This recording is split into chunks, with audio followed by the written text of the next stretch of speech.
ठाणे जिल्हा प्रमुख केदार दिघे यांनी विविध विषयांसंदर्भात आयुक्तांची घेतली भेट। या समस्यांकडे त्वरित लक्ष न घातल्यास तीव्र आंदोलनाचा इशारा। शिवसेना उद्धव बाळासाहेब ठाकरे पक्षाचे ठाणे जिल्हा प्रमुख केदार दिघे यांनी ठाणे महापालिका आयुक्त सौरभ राव यांच्या ठाण्यातील विविध विषयासंदर्भात भेट देऊन निवेदन दिले। यामध्ये नौपाडा परिसरात जुन्या मोडकळीस आलेल्या इमारतींचा व चाळींच्या पुनर्विकासाचे काम मोठ्या प्रमाणात चालू असून पर्यायाने विजेची मागणी 4 ते 5 पटीने वाढत आहे। सदर ठिकाणी स्वतंत्र केंद्र नसल्याने उपकेंद्रातून वीज पुरवठा चालू असून वीज पुरवठा खंडित होण्याचे प्रमाण वाढले आहे। त्यामुळे नागरिकांमध्ये प्रचंड असंतोष वाढत असल्याचे निवेदनात म्हटले आहे। यासाठी नौपाडा प्रभागात 22/11 केव्ही उपकेंद्रासाठी महावितरणाचे 484 मीटरचा भूखंड उपलब्ध करून देण्याची निवेदनाद्वारे मागणी केली आहे। त्याचबरोबर प्रशांत नगर येथील परिसराचा विकास इमारत बांधकाम गेली 14 वर्ष बंद असून यामध्ये 350हून अधिक नागरिक राहत आहेत। येथील नागरिकांचे भाडे देखील 6 महिन्यांपासून बंद आहे। त्यांचे आर्थिक ताणाताण होत असल्याने त्यांना भाडे मिळण्यासाठी आणि स्थलांतरण होण्यासाठी ठोस पावले उचलावी। अनधिकृत बांधकामामध्ये जो काही महापालिकेकडून भ्रष्टाचार होत आहे तो त्वरित थांबावा। याचा नाहक त्रास नागरिकांना सहन करावा लागत असल्याचे दिघे यांनी म्हटले आहे। धोकादायक स्थितीत असलेली संकल्प बिल्डिंगवर त्वरित कारवाई करण्याची मागणी देखील केली आहे। या इमारतीमध्ये काही दुर्घटना घडल्यास याला महापालिका सर्वस्व जबाबदार राहील। त्याचबरोबर ड्रेनेज लाईन, पावसाळ्यात झाडांच्या फांद्या छाटण्या आणि पथविक्रेत्यांसाठी धोरणे आखून त्यांची अंमलबजावणी करण्याच्या सूचना केल्या। या सर्व महत्त्वाच्या बाबींकडे लक्ष न दिल्यास तीव्र आंदोलन छेडण्याचा इशारा दिघे यांनी दिला आहे। यावेळी काही अनुचित प्रकार घडला तर याला महापालिका प्रशासन जबाबदार राहणार असल्याचे सांगितले। आपल्याला माहिती असेल की गेल्या काही दिवसांअगोदर आम्ही एक पत्रक काढलेलं जे घराघरामध्ये गेलेलं आणि त्याच्यामध्ये लोकांच्या समस्या मांडल्या गेलेल्या, त्यांच्या व्यथा मांडल्या गेलेल्या आणि त्याच्यामध्ये मूलभूत प्रश्न आजच्या दिवसाला ट्रॅफिकचा आहे, जो आपण बघू शकाल की ट्रॅफिक समस्या ही जसा पावसाळा येतो तशी वाढत जाते। पावसाळा नसला तरी पण आहेच, पण आजच्या दिवसाला जसं आपण योग्य त्यांनी बोललात की तिकडे खड्डे खूप पडलेले आहेत आणि त्याच्यावरती उपाययोजना नाही। माझं तर आक्षेप या गोष्टीसाठी आहे की जे विकसित आहेत, जे डेव्हलपमेंट करतात, ह्या रोड डेव्हलपमेंटचे जे कॉन्ट्रॅक्टर आहेत त्यांच्याकडनं का म्हणून हा पैसा घेतला जात नाही, का म्हणून ते रस्ता जेव्हा आपण डेव्हलप करतो त्यावेळेला एक प्रोव्हिजन केली जाते महानगरपालिकेमध्ये खड्डे बुजवण्यासाठी। याचा अर्थ असा होतो की खड्डे पडणार हे कुठेतरी गृहीत धरलं जातं आणि त्याचा पैसा हे लोक जे कर भरतात त्याच्यामधनं जातो। ह्याच्यापेक्षा ह्या कॉन्ट्रॅक्टरांवरती कारवाई व्हावी आणि त्या लोकांनी ह्याला कुठेतरी मार्ग दाखवावा, हे अशी आमची विनंती। घोडबंदरच्या गायमुखच्या इथे महिन्याभरापूर्वी ब्लॉक घेतलेला आहे। त्यानंतर PWDने तिथे काम करून रस्ता बांधलेला, तो रस्ता महिन्याभरातच आता वाहून गेला आहे। तिथे पूर्ण रस्त्यावर ओढायचं स्वरूप आलं आहे आणि त्यामुळे ठाणेकरांना वाहतूक कोंडीचं होतं। त्याबाबत काही निवेदन वगैरे देणार? आत्ता निवेदन दिलेलं नाही, पण येत्या पुढच्या 7 दिवसामध्ये जर का हे रस्ते व्यवस्थित झाले नाही तर त्याच्यावरती निवेदन देऊन काय आंदोलन करायचं ते नक्कीच आम्ही करू। आजच्या भेटीदरम्यान आयुक्तांनी काय आश्वासन दिलं? आयुक्तांनी सांगितलं की पावसाची परिस्थिती बघून जे आम्ही मूलभूत प्रश्न मांडलेले आहेत, जे एका फोनवरती किंवा एका तासामध्ये होऊ शकतात, ते पुढील एका तासामध्ये आम्ही नक्कीच त्याची उपाययोजना ते करतील आणि त्याच्याकरता आमचे स्थानिक विभाग प्रमुख विजय हंडोरे आणि त्याचबरोबर प्रकाश पायरे यांचे दोघांचेही नंबर त्यांनी घेतलेले आहेत। तिकडे त्यांचं पथक जेव्हा येईल तेव्हा ते ह्यांच्याशी कोऑर्डिनेट करून तिकडे कारवाई करतील। महापालिका आयुक्तांची भेट घेतली, काय काय नेमक्या विषयांवर चर्चा झाली? आम्ही आज आमच्या पक्षाच्या माध्यमातून माझ्याबरोबर शहर प्रमुख, जिल्हा संघटिका रेखाताई, इतर सर्व स्थानिक पदाधिकारी म्हणजे विभाग प्रमुख प्रकाश पायरे आणि हंडोरे साहेब यांच्यावर आमच्या सर्व पदाधिकाऱ्यांनी आज आयुक्तांबरोबर बैठक घेतली।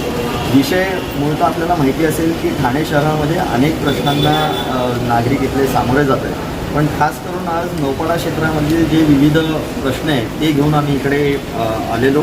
त्याच्यामध्ये मूलभूत प्रश्न असा आहे की नौपाड्यातील नागरिकांना विजेचा खूप मोठा समस्या आहे आणि वीज वारंवार तिकडे जात असते आणि आम्ही मध्यंतरी जे MSEBच्या इकडे जे आंदोलन केलेलं त्याच्यामध्ये तिथले जे ऑफिसर आहेत, निष्णात साहेब, त्यांना आम्ही निवेदन दिलेलं की ह्या नौपाडा क्षेत्रामध्ये आपण ह्या विजेचं कसं नियोजन योग्य त्या पद्धतीने करू शकतो। त्या पद्धतीने त्यांनी एक लेटर आयुक्तांना पाठवलेलं जिकडे 600 मीटरचा भूखंड त्यांनी त्याची मागणी केलेली, जेणेकरून तिकडे एक ट्रान्सफॉर्मर जर का आला तर नौपाड्यातील नागरिकांचा हा प्रश्न विजेचा सुटू शकेल। त्याचबरोबर चिखलवाडीमध्ये असलेल्या किंवा नौपाडा क्षेत्रामध्ये असलेल्या जे झाडांची छाटणी जी आहे ती कितीतरी प्रमाणे राहिलेली आहे, जिकडे ते धोकादायक आहे। ड्रेनेजचं सिस्टीम मूलभूत आहे, त्याच्या बाबतीत आम्ही बोललो। नौपाडामध्ये अजून एक संकल्प अपार्टमेंट म्हणून आहे, ज्याच्यावरती महानगरपालिकेने ती डिटोरेटेड सिस्टीममध्ये आहे, धोकादायक इमारत आहे, असे 3दा त्यांना लेटर पाठवलेले आहेत, पण तरी कुठचीही कारवाई झाली नाही. दररोजच्या दिवसाला लहान मुलं तिथनं शाळेतील मुलं जात येत असतात. उद्या जर काही इमारत कोसळली किंवा काही झालं तर खूप मोठा एक प्रॉब्लेम होऊ शकतो आणि ते आपण त्याला सामोरं जाऊ नये, तशी कुठची दुर्घटना घडू नये याकरता आपण शासकीचं पाऊल घ्यावं अशी आम्ही आयुक्तांना मागणी केलेली आहे. आणि प्रशांत नगर हा खूप मोठा एक विषय या नौपाड्यातला आहे, जिकडे जवळपास एक 400हून अधिक कुटुंब आज रस्त्यावरती आहे. तिथला जो विकसित आहे त्यांनी कोणत्याही पद्धतीचं ते विकासकाम पूर्णत्वास न आणता गेले 5-6 महिने त्यांचं जे रेंट आहे, जे भाडं मिळतं त्यांना, ते देखील बंद केलेलं आहे. गोरगरीब जनता जर का अशा पद्धतीने रस्त्यावरती असेल आणि त्याच्याबाबतीत कोणतीही दक्षता ही सगळी मंडळी घेणार नसतील तर त्याच्याबाबतीत या ठाणेकरांचं दुर्दैव आहे. आमची विनंती आयुक्तांना हीच होती की आपण नवनियुक्त आयुक्त आहात, गेल्या 1-1.5 महिन्यामध्ये म्हणजे ह्या पावसाळ्यापासून ते आलेले आहे, तर गेल्या आयुक्तांनी ज्या उपाययोजना केल्या नाहीत त्या कराव्या. त्याचबरोबर जे हॉकर्स आहेत, जे रस्त्यावरती जो व्यवसाय चालवतात आणि अनेक अडीअडचणींना गेल्या 2-2.5 वर्षामध्ये कोविडच्या काळामध्ये सामोरं गेलेले आहेत, त्यांना कुठेतरी हॉकर पॉलिसी लवकरात लवकर अंमलात आणावी आणि त्यांना देखील ती राहत मिळावी अशी आमची एक सगळ्यांची विनंती होती आणि त्या निमित्ताने आम्ही त्यांना तसं निवेदन दिलं. सर, आयुक्तांकडून आता काय सांगितलं? देखील भेट दिली, त्या संदर्भात काय आयुक्तांची बोलणं? आत्ता आयुक्तांना म्हणजे कळव्यातील डीनना आम्ही ते लेटर दिलेलं, त्या पद्धतीने तिकडे आम्ही आमच्या शिव आरोग्य सेनेच्या लोकांना असं सांगितलेलं आहे की पुढच्या 15 दिवसामध्ये तिथला रिपोर्ट आपण घ्यावा, तिथे ज्या आम्ही उपाययोजना सांगितलेल्या त्या होत आहेत की नाही हे बघूया. आणि ह्या 15 दिवसामध्ये तो जर का रिपोर्ट आमच्या लोकांकडनं हा निगेटिव्ह आला तर आम्ही तसे कागदपत्र घेऊन आयुक्तांना पुन्हा एकदा भेटणार आहोत. ठाण्याचे रस्ते खड्डे पडलेले आहेत.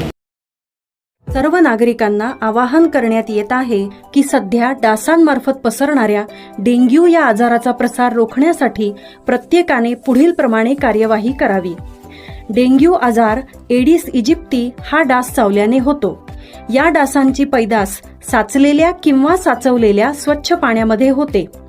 8 दिवसांपेक्षा जास्त दिवस पाणी उघडे व साचून राहिल्यास त्यात डास अंडी घालतात. अंड्यांच्या अळ्या तयार होऊन पुढे डास तयार होतात. यासाठी आपल्या घरातील पाणी साठे, उदाहरणार्थ बॅरल्स, पिंपे, टाक्या, हौद, रांजणे इत्यादी दर आठवड्याला रिकामे करून घासून पुसून कोरडे करून पुन्हा भरावे. 1 दिवस कोरडा दिवस म्हणून पाळावा.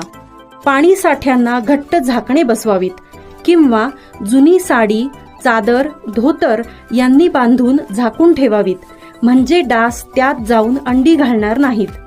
घराच्या गच्चीवर, आजूबाजूला, अंगणात कोठेही पाणी साचू देऊ नये. भंगार सामान उघड्यावर टाकू नये, उदाहरणार्थ टायर्स, प्लास्टिक सामान, कुंड्या, टाकाऊ वस्तू इत्यादी. अशा सामानात पावसाचे पाणी साठून त्यात डेंग्यूच्या डासांची पैदास होते. घरातील कूलर्स, फ्रीजच्या पाठीमागील ट्रे हे देखील वेळोवेळी कोरडे करावेत. लक्षात ठेवा, नुसत्या फवारणीने डास घनता कमी होत नाही, तर त्यासाठी डास पैदास ठिकाणे नष्ट करणे ही आपल्या सर्वांची जबाबदारी आहे. कोणताही ताप अंगावर न काढता जवळच्या शासकीय रुग्णालयात मोफत औषधोपचार घ्या. अशा प्रकारे नागरिकांनी सहकार्य केल्यास डेंग्यूचा प्रसार रोखणे सहज शक्य आहे.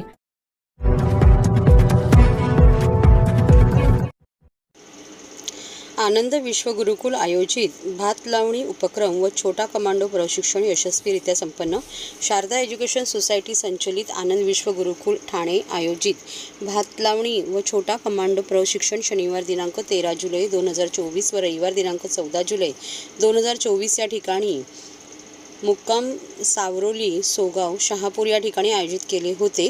या उपक्रमासाठी संस्थेचे अध्यक्ष माननीय श्री विलास टुसे सर व सचिव माननीय डॉक्टर श्री प्रदीप ढवळ सर यांची प्रेरणा मोलाची ठरली.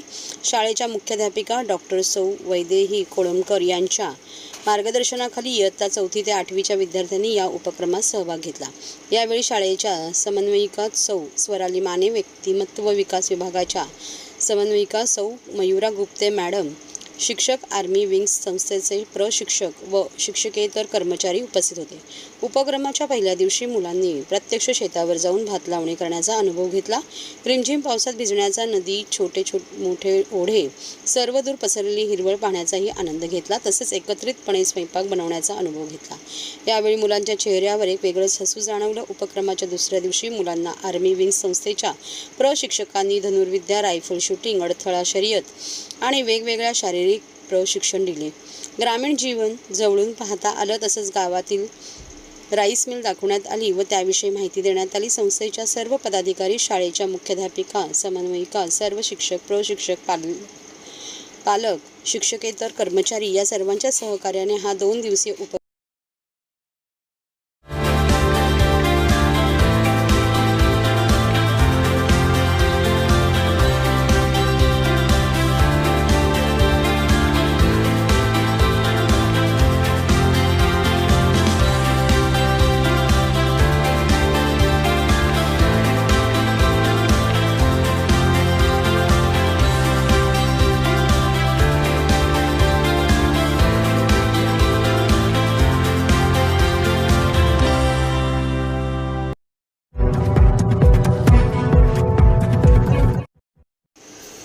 मुख्यमंत्री हरित ठाणे अभियानांतर्गत 3000 विविध प्रजाती झाडांचे वृक्षारोपण.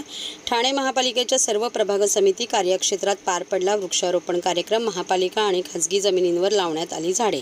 ठाणे महापालिकेने हाती घेतलेल्या मुख्यमंत्री हरित ठाणे अभियानात सोमवारी सर्व प्रभाग समिती क्षेत्रांमधील महापालिकेच्या जागा तसेच खाजगी जमिनींवर सुमारे 3000 झाडे लावण्यात आली. पर्यावरण दिन 5 जुलै रोजी सुरू झालेल्या या अभियानात आतापर्यंत 37,754 झाडे लावण्यात आली आहेत. मुख्यमंत्री एकनाथ शिंदे यांच्या निर्देशानुसार हाती घेण्यात आलेल्या या अभियानात ठाणे महानगरपालिकेने येत्या 15 ऑगस्टपर्यंत बांबूसह स्थानिक प्रजातीची 1,00,000 झाडे लावण्याचा संकल्प केला आहे. महापालिका आयुक्त सौरभराव यांच्या मार्गदर्शनाखाली राबवण्यात येत असलेल्या या अभियानात सोमवारी सकाळी ठाणे महापालिकेच्या सर्व विभाग समितींमध्ये महापालिकेच्या सर्व विभागांच्या मार्फत वृक्षारोपण करण्यात आले. त्यात उपायुक्त, सहाय्यक आयुक्त, उपनगर अभियंता, कार्यकारी अभियंता आदी प्रमुख अधिकारी सहभागी झाले. त्यांना स्थानिक लोकप्रतिनिधी आणि नागरिकांचाही प्रतिसाद मिळाला. महाराष्ट्र नगर मैदान, कावेसर मलनिस्सारण केंद्र, कोळशेत कंपोस्ट प्लांट, वागळे जलकुंभ परिसर, रायलादेवी तलाव, साकेत पोलीस मैदान, वागळे खुला रंगमंच, डायघर, दिवा, मुंब्रा मलनिस्सारण केंद्र, दादोजी कोंडदेव मैदान, घोलाईनगर आदी ठिकाणी स्थानिक अधिकारी, कर्मचारी यांच्या सहकार्याने सुमारे 3000 झाडे लावण्यात आल्याची माहिती वृक्ष अधिकारी केदार पाटील यांनी दिली आहे. ही रोपे ठाणे महापालिकेच्या वृक्ष प्राधिकरणाकडून उपलब्ध करून देण्यात आली. त्यात ताम्हण, बकुळ, जांभूळ, कडुनिंब, कांचन, बेहडा, मोहनगणी, सप्तपर्णी, आगीदेशी प्रजातींच्या झाडांचा समावेश आहे. यासोबतच भिवंडीतील आतकोली येथे क्षेपण भूमीवरही वृक्षारोपण करण्यात आले. या ठिकाणी पहिल्या टप्प्यात 500 झाडे लावण्याचा ठाणे महापालिकेचा संकल्प असून आठवडाभरात टप्प्याटप्प्याने ही झाडे लावण्यात येणार आहे. गेल्या आठवड्यात ठाणे महापालिका क्षेत्रातील सुमारे 110 गृहनिर्माण सोसायट्यांच्या सहकार्याने विविध ठिकाणी 2200 झाडे लावण्यात आली होती. तर कृषी दिनाचे औचित्य साधून मुंबई विद्यापीठाच्या धर्मवीर आनंद दिघे उपकेंद्र परिसरात वृक्षारोपण करण्यात आले होते. या परिसरात एकूण 300 झाडे लावण्यात आली. त्याच दिवशी ठाणे महापालिकेच्या शाळा आणि खाजगी शाळा यांच्या विद्यार्थ्यांच्या सहभागाने शाळांच्या परिसरात छोटेखानी वृक्ष दिंड्यांचे आयोजन करण्यात आले होते. ठाणे महापालिका क्षेत्रातील शाळा आणि महाविद्यालय यांच्या सुमारे 2500 विद्यार्थ्यांनी सक्रिय सहभाग घेऊन आपापल्या परिसरामध्ये वृक्षदिंडी आणि 5400 झाडे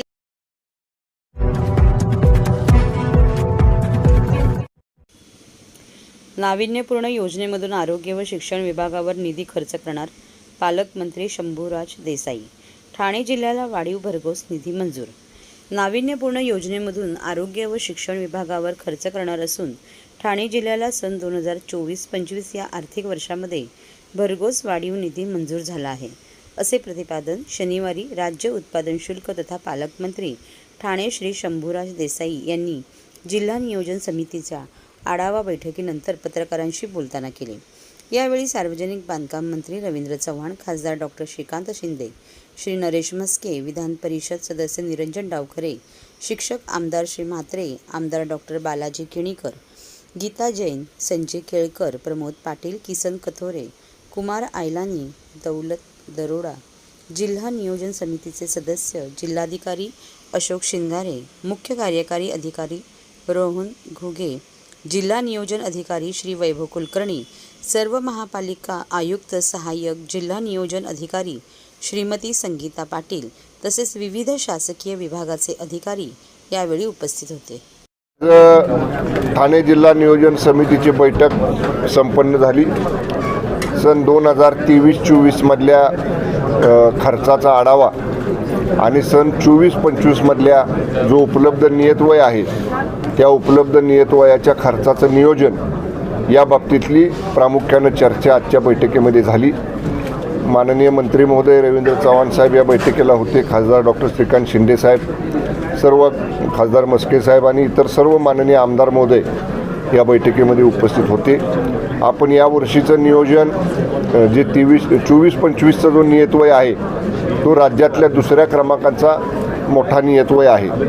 गतवर्षीपेक्षा जवळपास 200-2.25 कोटी रुपये वाढीव निधी या जिल्हा नियोजन समितीला शासनाकडून उपलब्ध झालेला आहे.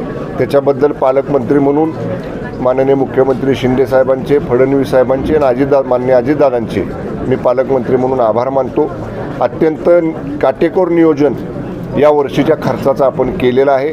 8 ते 10 दिवसामध्ये सर्व लोकप्रतिनिधींच्या प्राधान्यक्रमाच्या आराखड्यामधली जी कामं आहेत त्याच्या बाबतीतल्या याद्या प्राप्त करण्याच्या सूचना मी प्रशासनाला दिलेल्या आहेत. माननीय लोकप्रतिनिधींनाही तशी विनंती केलेली आहे. यावर्षी सरकारनं सगळ्यांच्याचसाठी कारण पुढं आचारसंहिता लागण्याची शक्यता असल्यामुळं टेंडर मर्यादा ही शिथिल केलेली आहे. त्यामुळे जी काही शिथिल केलेली टेंडर मर्यादा आहे त्याच्या अधीन राहून याद्या कामांच्या आल्या की त्याच्या प्रमा लगेच देणं, प्रमा दिल्या की ते टेंडर स्टेजला आणणं आणि टेंडर पूर्ण करून वर्क ऑर्डर ही सगळी प्रक्रिया 1 महिन्या ते 1.5 महिन्याच्या आत पूर्ण करण्याच्या सूचना मी आज प्रशासनाला दिल्या. तसा निर्णय आजच्या बैठकीमध्ये झालेला आहे. काही नाविन्यपूर्ण उपक्रम जी गेल्या वेळी मी सांगितलं होतं तसं पूर्ण आरोग्य विभागाचा निधी जिल्ह्यामध्ये जेवढा उपलब्ध आहे तेवढा आणि शिक्षण विभागाचा निधी हा आपण स्मार्ट प्राथमिक आरोग्य केंद्र आणि मॉडेल मराठी शाळा या 2 योजनांवरती शिक्षण विभागाचा आणि आरोग्य विभागाचा निधी खर्च करण्याचा सर्वानुमते आज निर्णय झाला. माननीय मुख्यमंत्री एकनाथजी शिंदे साहेबांनी एक अत्यंत चांगलं मॉडेल हे आमच्या सातारा जिल्ह्यासाठी स्मार्ट प्राथमिक आरोग्य केंद्राचं आणि मॉडेल इंग्लिश मीडियम स्कूलचं अप्रूव्ह केलेलं आहे. मी जिल्हाधिकारी ठाण्याला सांगितलेलं आहे की जे माननीय मुख्यमंत्री महोदयाने अप्रूव्ह केलेलं आहे ते तुम्ही बघा आणि यावर्षी आपण ठाणे जिल्ह्यात सुद्धा ते मॉडेल राबवून प्राथमिक आरोग्य केंद्र, महापालिकांचे दवाखाने, आपला दवाखाना आणि महापालिकेच्या आणि जिल्हा परिषदेच्या अंतर्गत असणाऱ्या मराठी शाळा या अत्याधुनिक करण्याचं एक चांगला कार्यक्रम हातात घेतलेला आहे. त्याचबरोबर माननीय संजय केळकर साहेबांनी काही अनधिकृत शाळांचा विषय आजच्या बैठकीमध्ये मांडला. तर मी आज सगळ्या महापालिका आयुक्तांना सूचना दिलेल्या आहेत. जिथं शाळा अनधिकृत असतील, ज्यांना मान्यता शासनाची नसेल अशा ठिकाणचा तातडीनं ड्राईव्ह घ्या आणि जी काही आपल्याला प्रचलित नियम आहेत त्याच्याप्रमाणे कारवाई करा ते सुद्धा आपण सांगितलेलं आहे. सर्वच आमदार महोदयांनी जिल्ह्याच्या संदर्भातले प्रश्न उपस्थित केले. खेळीमेळीमध्ये चर्चा झाली आणि निधी मुदतीमध्ये खर्च करण्याचा एखादा दुसरा अपवाद आजच्या बैठकीमध्ये झाला की प्रशासकीय मान्यता देऊन सुद्धा टेंडर लवकर होत नाहीत. तर त्या बाबतीत सक्त आदेश सगळ्या कार्यान्वित यंत्रणांना आपण दिलेले आहेत की प्रमा झाल्या मुदतीपूर्वी सगळी कामं या ठिकाणी आपण मंजुरीच्या टेंडर स्टेजला आणावीत आणि कुठल्याही पद्धतीनं अखर्चित निधी राहणार नाही, स्पिलओव्हर जास्त राहणार नाही. या सगळ्या बाबतीतली दक्षता घेण्याचं आम्ही निश्चित केलेलं आहे. त्याप्रमाणे चर्चा बैठकीमध्ये झाली. बैठक खेळीमेळीमध्ये सगळ्यांशी विचारविनिमय करून पार पडलेली आहे.